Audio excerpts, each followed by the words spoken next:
The US military says it's carried out a drone strike in eastern Afghanistan, targeting what it said was a planner for the Islamic State group known as ISIS-K. The group's thought to have carried out the attack on Thursday at Kabul airport, in which 170 people were killed, including 13 American service personnel. In a statement, US Central Command said the unmanned airstrike occurred in the Nangarhar province of Afghanistan. Initial indications are that we killed the target. We know of no civilian casualties. Meanwhile, it's just been confirmed that the last British flight dedicated to evacuating civilian refugees has now left Kabul. Our diplomatic correspondent Caroline Hawley reports. At RAF Brize Norton this morning, British military personnel arriving back on UK soil. Around 1,000 were flown out to Afghanistan to help in an unprecedented rescue mission, which is now in its final hours. We've done an extraordinary job to evacuate as many as we have, but I'm afraid it's absolutely heartbreaking that we can't bring everybody out. And I think that point's been made very strongly, certainly by the Defence Secretary and others over the last 10 days or so. Personally, I've probably had over 100 messages from different Afghans who I know in my long association with the country. And many of those friends of mine won't make it out. And for me, not a day passes without me having a bit of a tear in my eye about all of that. In less than a fortnight, more than 14,000 people have been evacuated by the RAF, British nationals and Afghans who'd worked with the UK, along with their families. But among serving and former soldiers, there's bitter regret that hundreds have not been able to reach the airport. Afghans whose lives are now at grave risk. I served most of my 4 years in Afghanistan. I served them down in Helmand province and in Kandahar province. And most people down there, forget about getting to Kabul. There's 10 checkpoints between them and the motorway, let alone down the motorway all the way to Kabul. So, you can absolutely forget about trying to get to the airport, because every one of those checkpoints is a danger point where Taliban or indeed affiliated groups, drug dealers, or just simply bandits could murder and sadly have been murdering various people. The Taliban now boast that they're at the gates of Kabul airport, with American hardware the US has left behind. But neither they nor international forces could stop the devastating attack on Thursday that killed 170 people, including 13 American soldiers. Overnight, the US retaliated against the so-called Islamic State, killing, they believe, an IS planner in a drone strike. But the threat of further attacks is very real, a bitter, bloody and chaotic end to a 20-year mission, and for so many Afghans now, pure dread of what's to come. Caroline Hawley, BBC News. Richard Kemp is a former commander of British forces in Afghanistan who also worked with the UK Joint Intelligence Committee. He gave me his view on the implications of the West's exit from Afghanistan.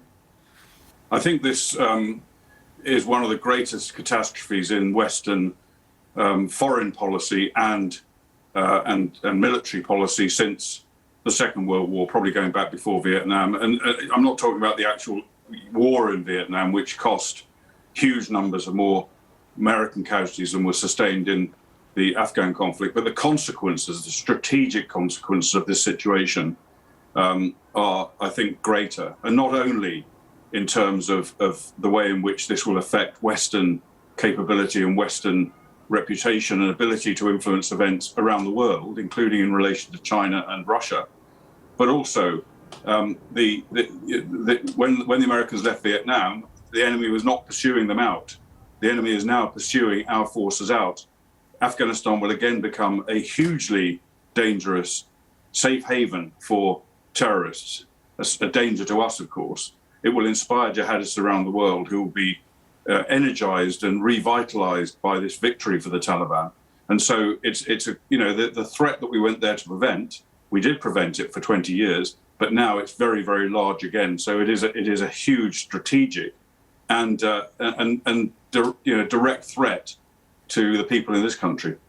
Colonel Kemp, I've been talking in recent days to our correspondents at the White House about the calculation that has to be made there about pragmatic dealings with the Taliban and when you deal with them and when they should be treated as pariah.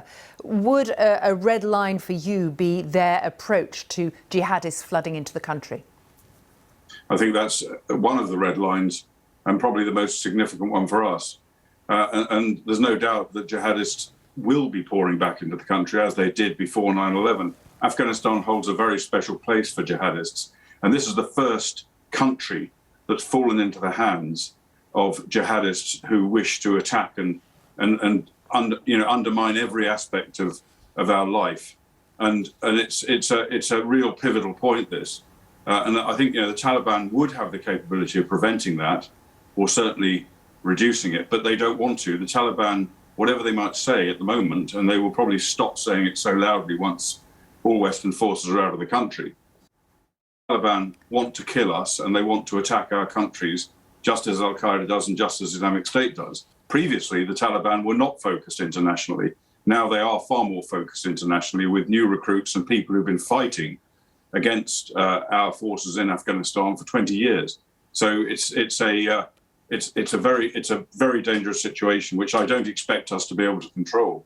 But in terms of dealing with the Taliban, I think one area that our countries might want to provide some form of cooperation with the Taliban is getting the remaining people out of the country that we failed to get out this time. And my understanding is about 1,100 people are on the list of Great Britain alone to get out, people who've assisted us during the conflict. Effectively, those who can't get out now and haven't been able to get out are hostages for the Taliban. And the Taliban will extract a very high price from us if we try, as we've indicated we will, to negotiate some way out for them. In the last few minutes, the UK ambassador to Afghanistan, Laurie Bristow, has tweeted a video from Kabul airport in which he says the time has come to close this phase of the operation. The team here have been working until the very last moment to evacuate British nationals, Afghans and others at risk. Since the 13th of August, we brought nearly 15,000 people to safety, and about 1,000 military, diplomatic, civilian personnel have worked on Operation Pitting in Kabul, many more elsewhere. Thursday's terrorist attack was a reminder of the difficult and dangerous conditions in which Operation Pitting has been done. And sadly, I attended here yesterday the ceremony to pay our respects to the 13 US soldiers who died. It's time to close this phase of the operation now, but we haven't forgotten the people who still need to leave. We'll continue to do everything we can to help them. Nor have we forgotten the brave, decent people of Afghanistan. They deserve to live in peace and security.